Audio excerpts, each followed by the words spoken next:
भाई साहब, मोदी जी ऐसा लोगों को लगा के डरा के वो हमेशा 10 साल की तुलना करने का सोचते हैं और मुझे कभी कभी ऐसा हंसी आती है। नॉन बीजेपी स्टेट्स जो है उनको निगलेक्ट किया जा रहा है। राजीव ने क्या कहा, क्योंकि कांग्रेस को तो आप गालियां देते दे दो, ना बेरोजगारी के बारे में बोलते हैं, ना महंगाई के बारे में बोलते हैं, ना किसानों के बारे में। तंग कैसा करते हैं, ईडी की नोटिस भेजना, सीबीआई की नोटिस भेजना।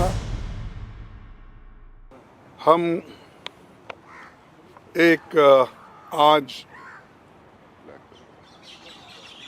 Black pepper against the government निकाल रहे हैं, क्योंकि वो हमेशा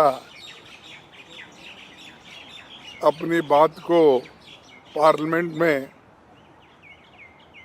जब रखते हैं तो बार बार अपनी कामयाबियों को सुनाते हैं और उनके फेल्यूर्स को छुपाते हैं।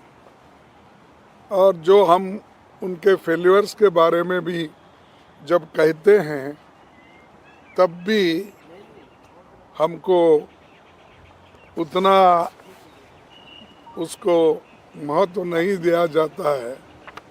तो इसलिए हमने सोचा कि एक ब्लैक पेपर इस सरकार के खिलाफ निकालना और लोगों को बताना, इस दृष्टि से आज हम ये आपके सामने रख रहे हैं कि बेरोजगारी जो सबसे बड़ा मुद्दा है देश में, और इसकी बात कभी बीजेपी की सरकार नहीं करती, और न करने से आज वो हमेशा 10 साल की तुलना करने का सोचते हैं। और मुझे कभी कभी ऐसा हंसी आती है कि उन्होंने परसों पब्लिक सेक्टर्स की बात करके उन्होंने बताया, लेकिन ऐसा नहीं कौन सा बताया कि जो पंडित जवाहरलाल नेहरू जी के ज़माने में HAL, HMT, BEL, BHEL ऐसे चीज़ें कोई है उन्होंने कभी बताया नहीं। वो कौन से हैं उनके ज़माने में पब्लिक सेक्टर्स, कितने लोगों को एम्प्लॉयमेंट मिला, कितने लोगों को अच्छी नौकरी मिली, ये उन्होंने कभी नहीं बताया। और दूसरी बात ये तो रोजगारी की, एक देहात में भी रोजगारी कम हो रही, क्योंकि ये नरेगा का पैसा वो रिलीज नहीं कर रहे, और हर स्टेट में डिस्क्रिमिनेशन हो रहा है। जैसा कि कर्नाटक है, आंध्रा है, जहाँ भी बोलिए, या तेलंगाना है, केरला और कर्नाटक, सभी ऐसे जो यहाँ पर जो non Congress, non BJP states जो है उनको निगलेक्ट किया जा रहा है। कहीं के भी वहाँ पर उनकी सरकार नहीं है, वहाँ पर उन्होंने कुछ पैसा छोड़ते नहीं, देते नहीं, और बाद में ये कहते हैं कि हमने तो रिलीज किया है, वो खर्च नहीं हुआ। महंगाई तो इतनी बड़ी है, तो वो नेहरू के ज़माने की कंपेयर करते हैं, इंदिरा गांधी जी के कंपेयर प्राइसेस उस वक्त क्या थे वो अरे आज आप क्या कर रहे हैं वो महत्व का है। You are ruling today.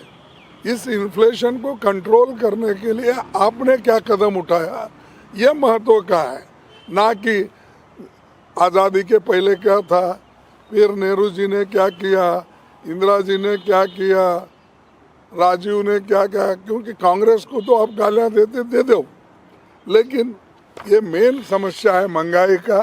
आपने इसको खाने पीने के सामान जो उसको कंट्रोल करना था वो नहीं किए। और तीसरा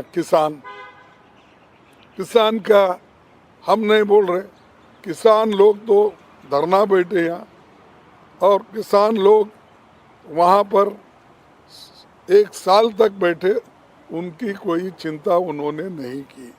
और 3 काले कानून लाके उन्होंने फिर बाद में वापस लिया।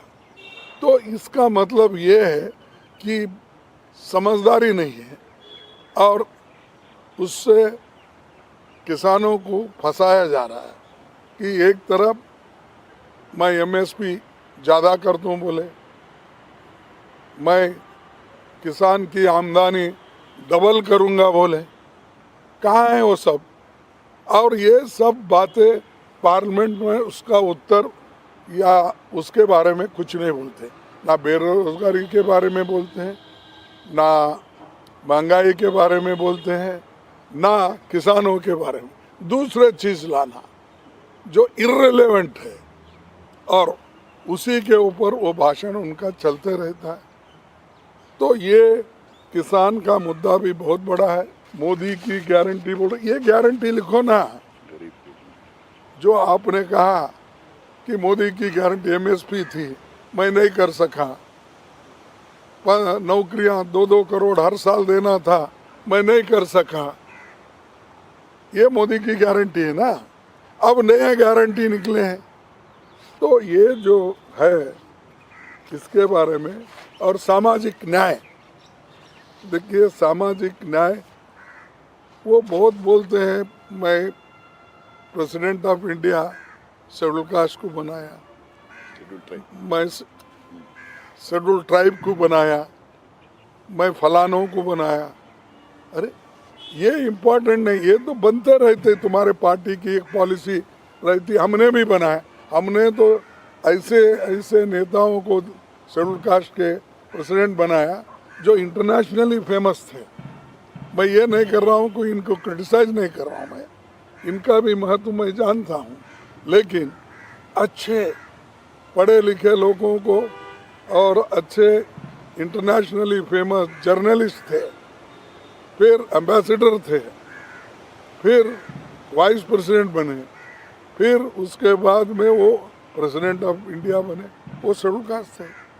तो ये बातें उन्होंने वहाँ बोलना, बाबा साहब अम्बेडकर के बारे में हम फोटो लगाए, वो बोल, इससे देखो ये तो इमोशनल चीज़ें हैं, लेकिन आदमी को रोजगार देना, तो इसीलिए हम चाहते थे कि पक्की नौकरी दो, गवर्नमेंट सर्वेंट में पक्की नौकरी दो, पब्लिक सेक्टर्स में दो, और अगर स्मॉल स्केल इंडस्ट्रीज उसमें इन्वॉल्व करना है तो उनको एस्टैब्लिश करके उनके हाथ में दो। जैसा आप करोड़ों रुपए बड़े बड़े कॉरपोरेट को देते हैं, थाउजेंड्स ऑफ करोड़ लोन देते हैं, क्यों नहीं इनको जितना उनके धंधे के लिए, उनके काम के लिए 5-10 करोड़ होना है तो देकर आप उनको एस्टैब्लिश करो। वो नहीं करते, वो नहीं बोलते। अपनी भाषा अच्छी है और हिंदी में सब कुछ बोल के हम निपटा लेंगे, तो उससे आर्थिक परिस्थिति भी बढ़ती नहीं, उसके इन्फ्लेशन भी कम नहीं होता, उससे एम्प्लॉयमेंट भी ज़्यादा नहीं होता। तो ये, और 5वां पॉइंट है लोकतंत्र पे खतरा। ये ज़रूर है, क्योंकि एक तो अब डरा डरा के, धमका के इलेक्ट्रल बॉन्ड भी, पैसा भी आप वसूल कर रहे हैं इंडस्ट्रीज के पास। हमने नहीं पूछा, अभी तुमने चाबी फिराते हो पीछे, वो आगे आके देते हैं, वो सब छोड़ के हमने किसी को पूछा नहीं, किसी को तंग नहीं। तंग कैसा करते हैं? ईडी की नोटिस भेजना, सीबीआई की नोटिस भेजना, सीवीसी की भेजना, और किसी ऑफिसर भी अगर उनके सुनता नहीं तो विजिलेंस को उसको रिपोर्ट करा, ऐसा तंग करके अपने पास लेते हैं। और इलेक्ट्रल बॉन्ड का भी इन्होंने इतना, फिर इससे पहले 10 साल पहले अगर उनके आइडियोलॉजी पे ही है, फिर इतने पैसे क्यों नहीं जमा होते थे, अब क्यों जमा? सो ये इनडायरेक्टली हरासमेंट, प्रेशराइज करके आप इलेक्शन में पैसा ले रहे हैं, और ये पैसा डेमोक्रेसी को ख़त्म करने के लिए यूज़ कर रहे हैं। 411 एमएलएस को 10 साल में उन्होंने अपने तरफ लिया। अब मैं ये नहीं कहता कितना पैसा दे के खरीदे, क्या करे, वो नहीं, लेकिन आपको तो मालूम है कितने सरकारें हमारे इलेक्टेड थे, जैसा कि मध्य प्रदेश, कर्नाटक, मणिपुर, गोवा, उत्तराखंड, ये सब आप जानते हैं कैसे गिरे ये, कि उनको इसमें ये डेमोक्रेसी को ख़त्म करना उनका काम है।